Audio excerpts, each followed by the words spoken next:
How do we transition from the home to the real world? Hello, everyone. I'm Thomas, and welcome to my channel. I do educational videos and written a couple books and a lot of articles, taught courses, and I'm going to put all those things out on YouTube and other video streaming channels here this year. One of my main items of interest is this tree of life. And you can see that it has 10 circles, numbered 10, 9, 8, 7, 6, 5, 4, 3, 2, 1, and a 0 above the tree, and an abyss, which is an applied sphere right here. 12 different categories. These are really a map of our faculties of consciousness. So that's kind of how we break it down. Faculties of consciousness. This is our instinct or our animal consciousness. This is our domestic consciousness, what we're getting growing up in the home in the early years of our life. Being able to be highly receptive and then to imitate. And then this is our belief systems, what we get when we move out into the public space, into the real world, so-called. Then we learn what about the expert opinion, what the conventional wisdom is, and we believe in it, and we rationalize it. So logical faculties. Then here is our imagination, what is the word? Imaginary. There we go. The imaginary world, where this is the real world, this is the imaginary world. This is where we have people who have been over here and who saw its flaws, moved over here.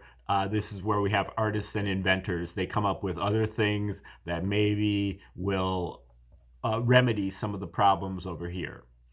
This is also where you have your inspiration, and your inspiration allows you to move up into the higher aspects of the tree, including number 6, which is our free will faculty, in particular our ability to pay attention and our ability to make decisions. This is really the center of the tree. This is the you are here place on the map. This is where we are, but unfortunately, usually we are our attention is pointed downward to the lower parts of the tree here, and what the essence of spirituality is to turn ourselves around so that we're facing the upward into the higher spheres. That's where we should be putting our attention. Okay, now the first one of those is the 5th sphere. This is really our sense of justice. Not here, this is really like, the justice system, but this is really the sense of real justice, karma. The enforcement of the natural law and the articulation of the natural law is done here. This is really cosmology. This is how all the things work and how they intermesh together in one grand symphony or Tao. Then the abyss here is our psychic powers. This is really our ability to recognize and act upon omens, synchronicities, coincidences, uncanninesses, those kind of things. Things that stick out to you, you have to be able to recognize that that's an omen, and then your prescribed action is inherent within that omen, so you know what to do. But it's difficult to do it because you have to put yourself out there to do it. So there's 2 parts of it. Psychic heat is the ability to do it. Psychic receptivity is just the ability to notice it. Okay, Then the third sphere, second sphere, and first sphere are divine faculties.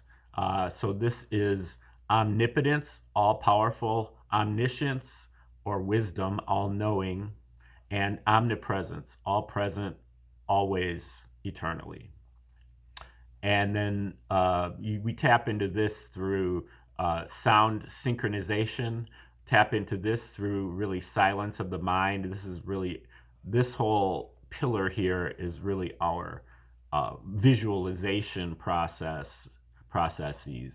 And this is really more about our audio processes. Okay, so this is tuning into silence and being able to perceive the solutions to problems. That's really the definition of wisdom in the tree, is being able to solve all your problems, and ultimately even being able to solve your problems before they even arise. So to predict your problems and then solve them before they even become a problem. And then the first sphere, tuning in, and just, this is the ether, the first ether. This is underlying absolutely everything, and it's totally unconditioned and pure potential. And then the zero sphere above the tree is a mystery, and is a something that we can't tap into. This is the part of the universe that the creator reserves for itself. So this is the creator's private life that we aren't privy to, that we may be able to indirectly observe only. Okay, so now what I've done with my model is I've fractalized it. So the tree of life purports to be able to analyze anything. You can apply it to anything. So that's what I've done, is I've applied it to each one of the spheres. So I put a miniature sphere, a miniature tree of life on this sphere, seventh sphere, a miniature tree of life on the ninth sphere, a miniature tree of life on the eighth sphere, a miniature tree of life on the 10th sphere, and so on. So 12 subcategories, 12 more, for a total of 144, 12 by 12, of what I would call fractal faculties or sub-faculties. And these are, I describe them as the stages of life. Now, these stages are not so much chronological stages as they are dramatic stages. So you have 144 separate little dramas that you're negotiating as you go through the 144 fractal faculties. And I would be happy and honored to send you out a free copy of a list of those 144 fractal faculties, an annotated list, for free if you click the link in the description.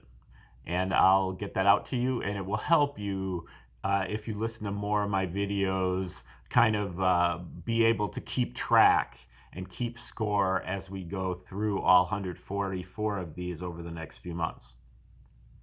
Now today, what we are looking at is stage number 17. How do we transition from the home to the real world? And stage number 17 is within the ninth sphere, and it is the sixth fractal of the ninth sphere. So within the ninth sphere is about your domestic consciousness, what you're getting growing up in the home in the earliest years of your life, your formative years, and you learn how to imitate, and learn how to memorize and imitate what they're doing because you're highly receptive. And then the sixth sphere is about paying attention and making decisions. So this is like a combination of those two things. Now, when you hear the question, how do we transition from the home to the real world brings up an eighth sphere kind of thing. But this is really a sixth sphere. The sixth sphere and the eighth sphere are quite similar in that the eighth sphere is your ability to believe and rationalize the conventional wisdom, what you're being taught at school, at church, in the media, and to kind of just repeat those things, believe in them, and carry them forward. At the sixth sphere, what you're really doing is you're learning to ignore this and to do things according to your actual experience. And so this is the sixth sphere is it means that you're out there. You're acting in real time. You're doing something that scares the crap out of you because there's no real blueprint for it. You know, there's no ace sphere of, oh, this is how it goes. This is what you have to expect. This is how, this is how it should go. At the sixth sphere, it's like in real time, and you have no idea. You can prepare for it, but you really don't know how it's going to go down because it's in real time. It's not like a rehearsal. So what we're getting here as we transition from the home to the real world, even though we're moving into the real world, it's got a sixth sphere aspect to it because it's unknown to you. And you have somebody to hold your hand, to help you. That's the ninth sphere aspect of it. So what I call this is mentorship or training wheels. Stage 17 is about applying our receptivity skills out of the house and getting a taste of the public world, learning important skills for our future, guided by a mentor or leader to us. We're happy to start from a lowly position. And also the mentor or the leader is also a sixth sphere aspect, because at the sixth sphere you have, if you look at the ancient Egyptian, which is where the tree of life originates, or at least my version of it, it could go back further than that to Atlantis and Lemuria and extraterrestrials and so on. But in the Egyptian iconography, the sixth sphere corresponds to Heru, seated, it's a hawk. And all of the seven, 6, and 5 are all aspects of Heru, which is hero. So this is Het Heru, and this is Herakahudi. So this is the house of Heru, this is Heru, and this is Heru of two horizons, meaning Heru all day long. And so Heru represents the hero. So in this case, the mentor is somewhat of a hero to you, and they are showing you the ropes. Long and varied introductions to the adult world for ages 5 through 18. Anywhere from just a mother's little helper up to a journeyman, an intern, a field hand, a greenhorn, and a grunt. Like an apprentice, we get up under an experienced leader and model for us as we are introduced to the grown-up world. We get access, we get advice, encouragement, and experience when we need it. A rite of passage, a private certification up to an assistant helper. There is no pay for work, and that's okay because we're ready to put ourselves under their wing to one day get over. We're happy just to get the experience. We all had to go through this once upon a time. A taste of venturing out of the house, but not too far. For avocations and vocations alike. For all mother's little helpers, graduates, or equivalents. But if our mentor has a big ego or has loyalties outside the craft for its own sake, our mentor is liable to lead us astray. So try to pay attention if possible. Okay, so that is another aspect, another sixth sphere aspect there, which is you got to pay attention even at your young age to be looking out for kind of red flags with the mentor. A lot of times these mentors will take advantage of younger people, that they are, it appears that they're taking them under their wing, but they might be doing something nefarious. And so it's important to be able to pay attention, even though, you're still, very, very young. And, obviously it's probably a situation where the parent needs to be paying attention. So that is the sixth fractal of the night sphere. Now, if we turn that around, which we will here coming up in the near future, and we look at the ninth fractal of the sixth sphere, we get what is called initiation practices.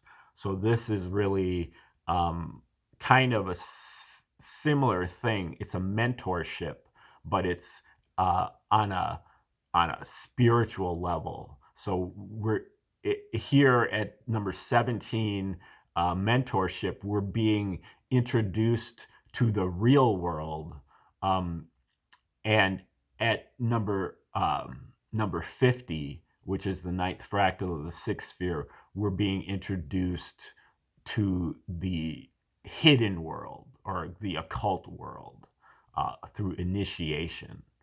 So stay tuned for that. Again, click the link in the description if you'd like me to send you a free copy of the 144 Fractal Faculties Annotated list. And also, you can click the like button, share, and subscribe. And stay tuned for future videos from me on Tree of Life and a myriad, well, that's an exaggeration, several other topics. Okay, thank you.